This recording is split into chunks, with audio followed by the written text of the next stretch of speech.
श्री कृष्ण सहित पूरे यदुवंशियों के मारे जाने से दुखी पांडव भी परलोक जाने का निश्चय करते हैं और इस क्रम में पांचों पांडव और द्रौपदी स्वर्ग पहुंचते हैं।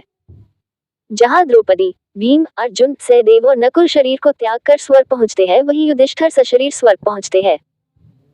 हालांकि उन्हें अपनी एक गलती के कारण कुछ समय नरक में भी बिताना पड़ता है। इस पूरे सफर में उनके साथ एक कुत्ता भी होता है। वो कुत्ता कौन था तथा पांडवों को स्वर्ग पहुंचने में किन किन कठिनाइयों का सामना करना पड़ा।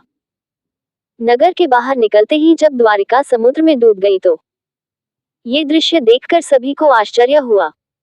अर्जुन यदुवंश की स्त्रियों व द्वारका वासियों को लेकर तेजी से हस्तिनापुर की ओर चलने लगे। रास्ते में पंचत देश में अर्जुन ने पड़ाव डाला। वहां रहने वाले लुटेरों ने जब देखा कि अर्जुन अकेले ही इतने बड़े जनसमुदाय को लेकर जा रहे हैं तो धन के लालच में आकर उन्होंने उन पर हमला कर दिया। अर्जुन ने लुटेरों को चेतावनी दी, लेकिन फिर वे नहीं माने और लूटपाट करने लगे। तब अर्जुन ने अपने दिव्य अस्त्र शस्त्रों का स्मरण किया, लेकिन उनकी स्मरण शक्ति लुप्त हो गई। अर्जुन ने देखा कि कुछ ही देर में उनकी तरकश के सभी बाण भी समाप्त हो गए। तब अर्जुन बिना शस्त्र से ही लुटेरों से युद्ध करने लगे, लेकिन देखते ही देखते लुटेरे बहुत सा धन और स्त्रियों को लेकर भाग गए। अस्त्रों का ज्ञान लुप्त हो गया, धनुष पर काबू नहीं चलता था, अक्षय बाण भी समाप्त हो गए। ये देखकर अर्जुन को बहुत दुख हुआ। जैसे तैसे अर्जुन यदुवंश की बची हुई स्त्रियों व बच्चों को लेकर कुरुक्षेत्र पहुंचे। यहाँ आकर अर्जुन ने वज्र श्री कृष्ण का पोते को इंद्रप्रस्थ का राजा बना दिया। रुक्मिणी, शाब्या, हेमवती तथा जाम्बवंती आदि रानियां अग्नि में प्रवेश कर गईं। शेष बची हुई रानियां वन में तपस्या के लिए चली गईं। बूढ़ों, बालकों व अन्य स्त्रियों को अर्जुन ने इंद्रप्रस्थ में रहने के लिए कहा। वज्र को इंद्रप्रस्थ का राजा बनाने के बाद अर्जुन महर्षि वेदव्यास के आश्रम पहुंचे।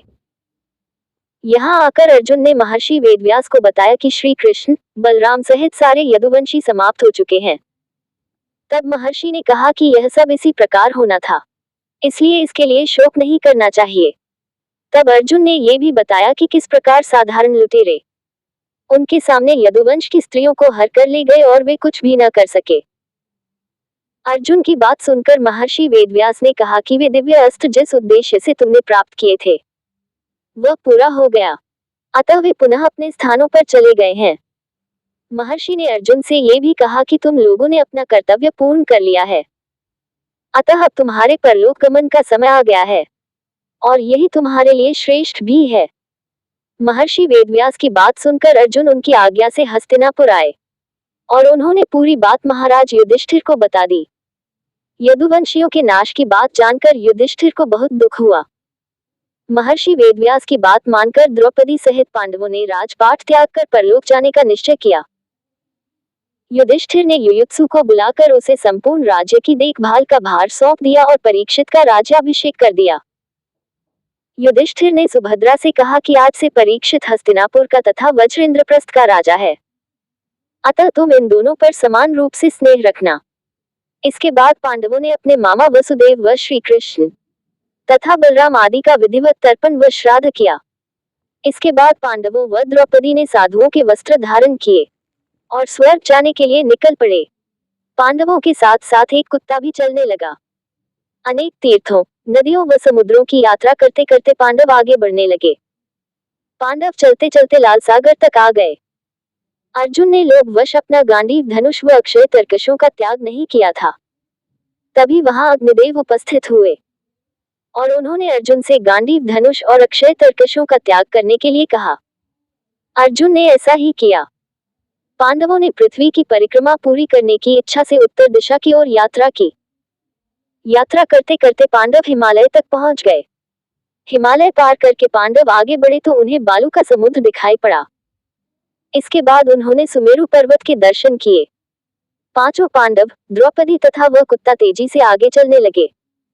तभी द्रौपदी लड़खड़ाकर गिर पड़ी। द्रौपदी को गिरा देख भीम ने युधिष्ठिर से कहा कि द्रौपदी ने कभी कोई पाप नहीं किया, तो फिर क्या कारण है कि वह नीचे गिर पड़ी। युधिष्ठिर ने कहा कि द्रौपदी हम सभी में अर्जुन को अधिक प्रेम करती थी, इसलिए उसके साथ ऐसा हुआ है। ऐसा कहकर युधिष्ठिर द्रौपदी को देखे बिना ही आगे बढ़ गए। थोड़ी देर बाद सहदेव भी गिर पड़े। भीमसेन ने सहदेव के गिरने का कारण पूछा तो युधिष्ठिर ने बताया कि सहदेव किसी को अपने जैसा विद्वान नहीं समझता था। इसी दोष के कारण इसे आज गिरना पड़ा है। कुछ देर बाद नकुल भी गिर पड़े। भीम के पूछने पर युधिष्ठिर ने बताया कि नकुल को अपने रूप पर बहुत अभिमान था, इसलिए आज इसकी यह गति हुई है। थोड़ी देर बाद अर्जुन भी गिर पड़े। युधिष्ठिर ने भीमसेन को बताया कि अर्जुन को अपने पराक्रम पर अभिमान था। अर्जुन ने कहा था कि मैं एक ही दिन में शत्रुओं का नाश कर दूंगा, लेकिन ऐसा कर नहीं पाए। अपने अभिमान के कारण ही अर्जुन की आज ये हालत हुई है। ऐसा कहकर युधिष्ठिर आगे बढ़ गए। थोड़ी आगे चलने पर भीम भी गिर गए। जब भीम ने युधिष्ठिर से इसका कारण पूछा तो उन्होंने बताया कि तुम खाते बहुत थे और अपने बल का झूठा प्रदर्शन करते थे, इसलिए तुम्हें आज भूमि पर गिरना पड़ा है। ये कहकर युधिष्ठिर आगे चल दिए। केवल वह कुत्ता ही उनके साथ चलता रहा। युधिष्ठिर कुछ ही दूर चले थे कि उन्हें स्वर्ग ले जाने के लिए स्वयं देवराज इंद्र अपना रथ लेकर आ गए। तब युधिष्ठिर ने इंद्र से कहा कि मेरे भाई और द्रौपदी मार्ग में ही गिर पड़े हैं, वे भी हमारे साथ चलें, ऐसी व्यवस्था कीजिए। तब इंद्र ने कहा कि वे सभी पहले ही स्वर्ग पहुंच चुके हैं, वे शरीर त्याग कर स्वर्ग पहुंचे हैं और आप सशरीर स्वर्ग में जाएंगे। इंद्र की बात सुनकर युधिष्ठिर ने कहा कि यह कुत्ता मेरा परम भक्त है, इसलिए इसे भी मेरे साथ स्वर्ग जाने की आज्ञा दीजिए। लेकिन इंद्र ने ऐसा करने से मना कर दिया। काफी देर समझाने पर भी जब युधिष्ठिर बिना कुत्ते के स्वर्ग जाने के लिए नहीं माने तो कुत्ते के रूप में यमराज अपने वास्तविक स्वरूप में आ गए। वह कुत्ता वास्तव में यमराज ही थे। युधिष्ठिर को अपने धर्म में स्थित देखकर यमराज बहुत प्रसन्न हुए। इसके बाद देवराज इंद्र युधिष्ठिर को अपने रथ में बैठाकर स्वर्ग ले गए। स्वर्ग जाकर युधिष्ठिर ने देखा कि वहां दुर्योधन एक दिव्य सिंहासन पर बैठा है, अन्य कोई वहां नहीं है। ये देखकर युधिष्ठिर ने देवताओं से कहा कि मेरे भाई तथा द्रौपदी जिस लोक में गए हैं, मैं भी उसी लोक में जाना चाहता हूँ। मुझे उनसे अधिक उत्तम लोक की कामना नहीं है। तब देवताओं ने कहा कि यदि आपकी ऐसी ही इच्छा है तो आप इस देवदूत के साथ चले जाओ, यह आपको आपके भाइयों के पास पहुंचा देगा। युधिष्ठिर उस देवदूत के साथ चले गए। देवदूत युधिष्ठिर को ऐसे मार्ग पर ले गया जो बहुत खराब था। उस मार्ग पर घोर अंधकार था, उसके चारों ओर से बदबू आ रही थी। इधर उधर मुर्दे दिखाई दे रहे थे, लोहे की चोंच वाले कोए और गीत मंडरा रहे थे। वह सिपत्र नामक नरक था। वहां की दुर्गंध से तंग आकर युधिष्ठिर ने देवदूत से पूछा कि हमें इस मार्ग पर और कितनी दूर चलना है और मेरे भाई कहाँ हैं? युधिष्ठिर की बात सुनकर देवदूत बोले कि देवताओं ने कहा था कि जब आप थक जाएं तो आपको लौटा लाऊं। यदि आप थक गए हो तो हम पुनः लौट चलते हैं। युधिष्ठिर ने ऐसा ही करने का निश्चय किया। जब युधिष्ठिर वापस लौटने लगे तो उन्हें दुखी लोगों की आवाज सुनाई दी। वे युधिष्ठिर से कुछ देर वहीं रुकने के लिए कह रहे थे। युधिष्ठिर ने जब उनसे उनका परिचय पूछा तो उन्होंने कर्ण, भीम, अर्जुन, नकुल, सहदेव व द्रौपदी के रूप में अपना परिचय दिया।